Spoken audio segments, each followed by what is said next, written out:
Welcome to Storytime. Enjoy with me. The Pit and the Pendulum by Edgar Allan Poe. I opened my eyes, but I could not see anything. It was dark, completely dark.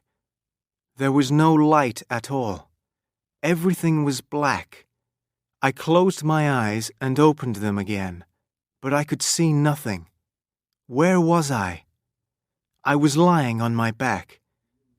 I was lying on something hard and cold. I reached out my hand and felt a stone floor. The stones were cold and damp. I was lying on my back in a stone room. Was I in a tomb? Was I in a place where dead bodies were buried? I had to move. I had to find out. I turned over onto my hands and knees. Then I started to crawl forwards. In a few seconds, I found a wall. It was cold and wet. Maybe I was in a room that was under the ground.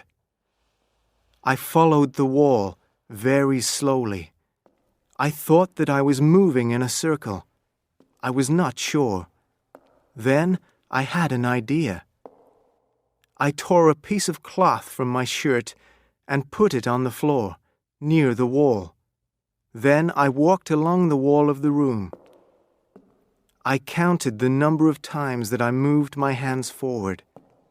20, 30, 40 times. Where was the piece of cloth? Had I gone past it in the dark? Had I gone around the room twice? I counted up to 100 before I found the piece of cloth. But I did not find a dead body in a coffin. I was not in a tomb. Where was I? I tried to remember. I remembered that I was in Toledo in Spain. Then I remembered a courtroom and men in red gowns. They had asked questions, more and more questions. Their voices were soft and their eyes were bright. How many hours had they questioned me? How many days had they questioned me? I could not remember. The questions had gone on and on. But what was my crime? What law had I broken? I did not know. I was very frightened. I thought that the questioners were going to torture me. But no one had cut me with sharp blades. No one had hit me. No one had burnt me with hot iron. Now I must be in a jail. This room was a prison cell. Maybe I would die here, without food or water or light. I closed my eyes again, and I must have slept. When I awoke, I moved my foot and it hit something. I touched a loaf of bread and a pitcher of water. A jailer had come into my prison cell and left food and drink. I knew that my prison cell was large, but what was in the center? For a few minutes, I sat with my back against the wall. Then I started to crawl straight ahead, across the floor of the cell. I moved very slowly. Suddenly, my hand went down and forward. I had found a hole, a pit in the floor.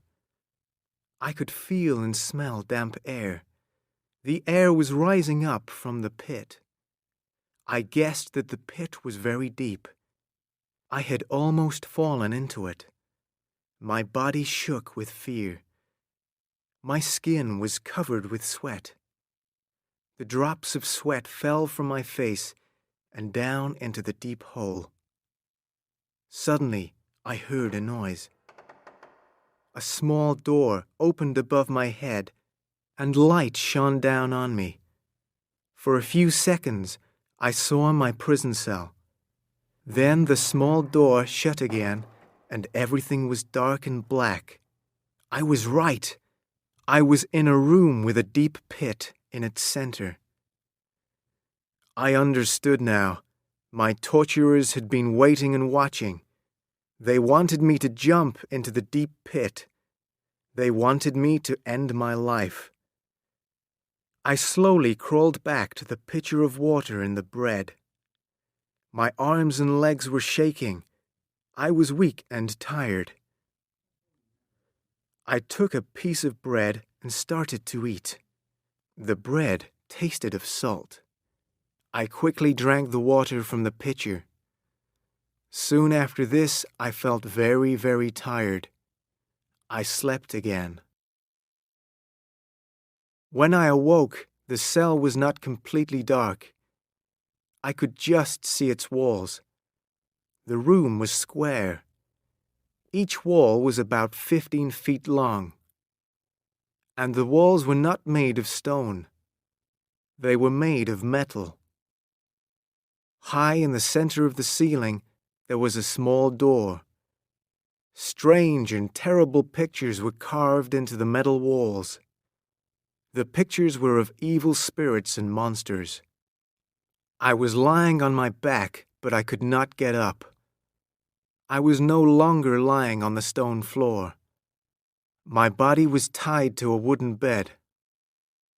A rope was tied around my chest, but I could move my arms. I reached out my hands and tried to find the pitcher of water. I was very thirsty. There was no water, but I found a dish of meat. I put a piece of the meat into my mouth. No, I could not eat the meat. It tasted terrible. It was full of salt and strong spices.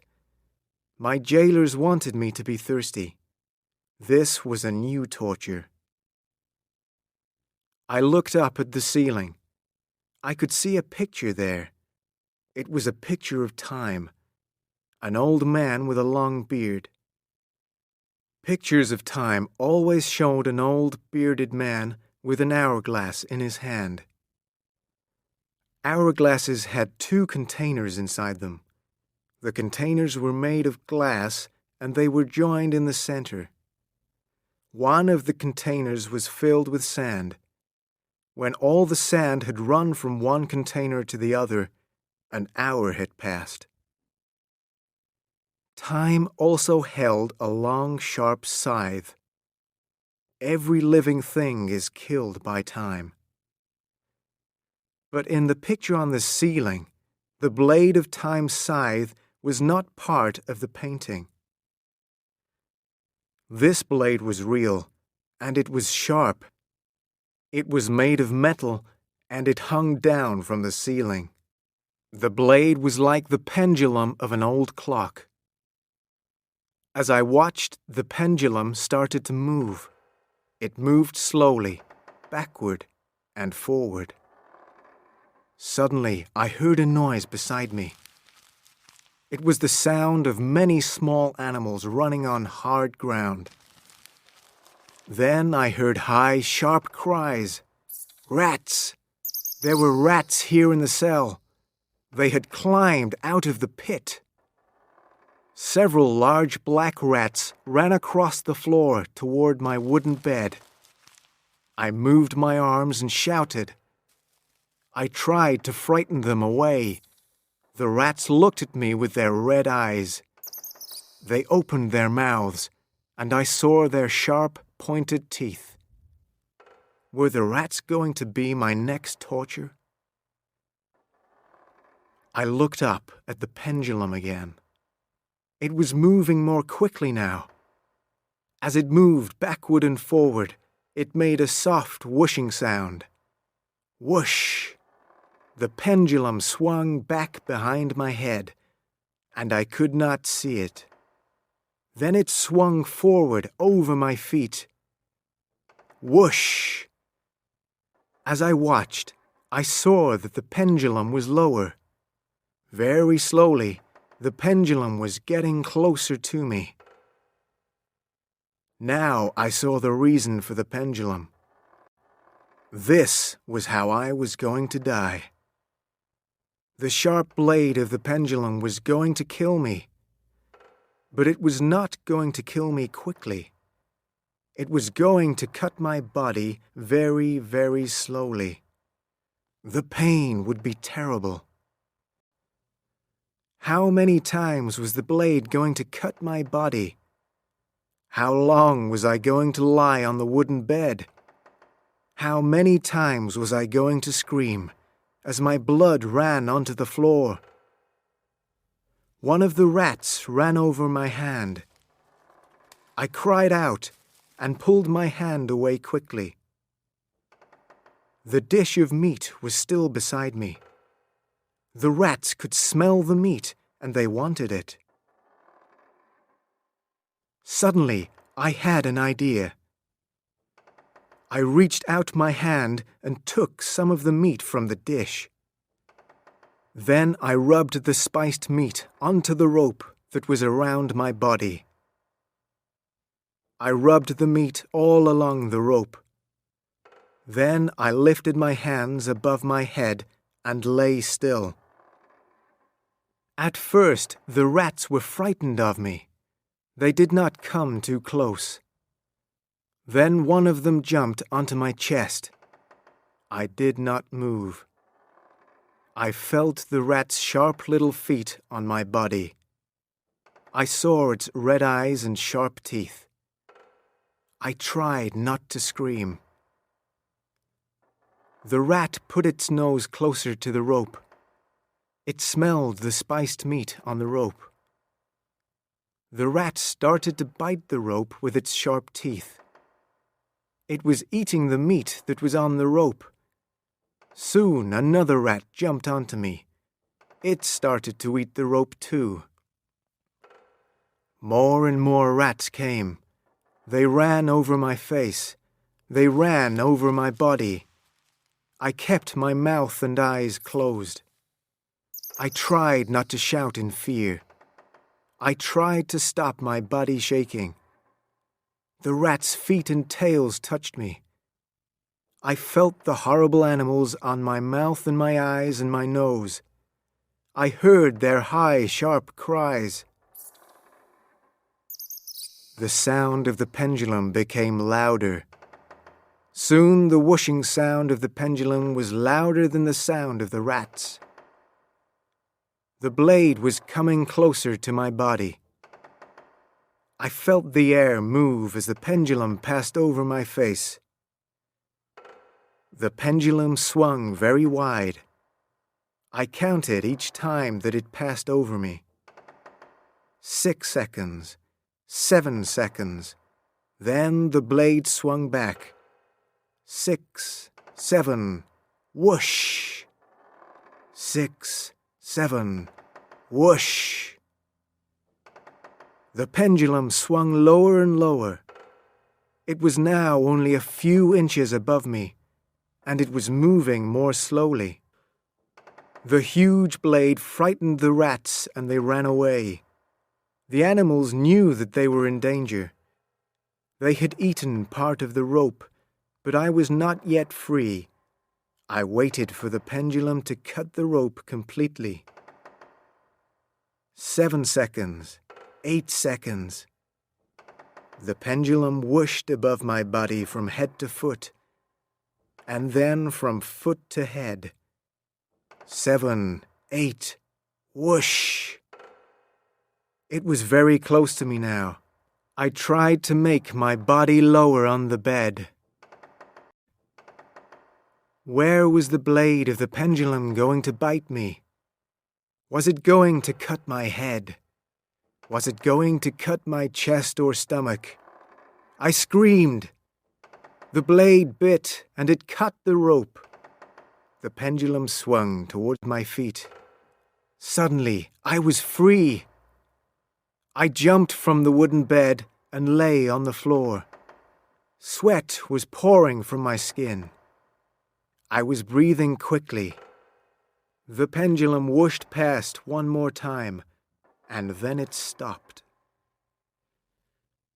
The small door in the ceiling was open. My torturers were watching.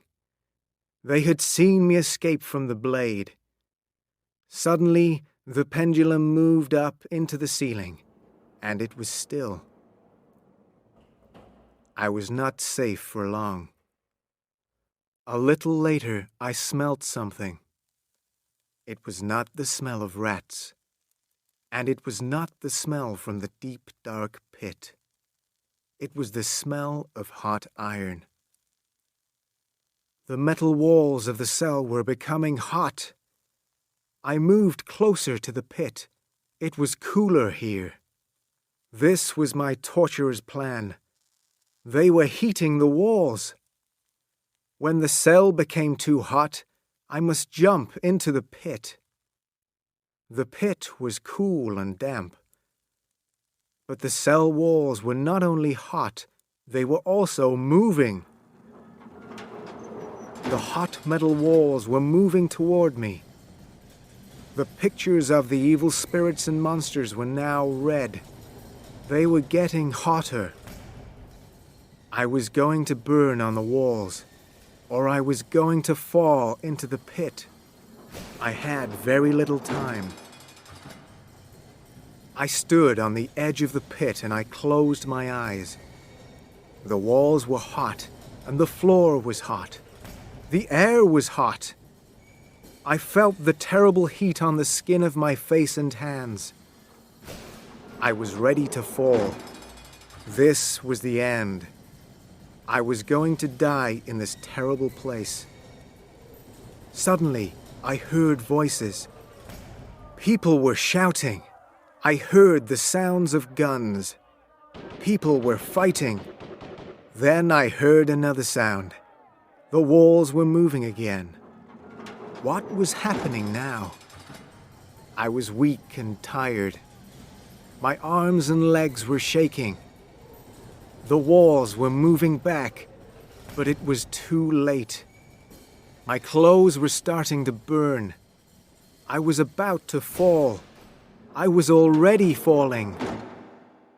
Then someone held my arm and pulled me back. As I turned my head, I saw the person who was holding me. It was a soldier who was wearing the uniform of the French army. French soldiers had captured the city of Toledo.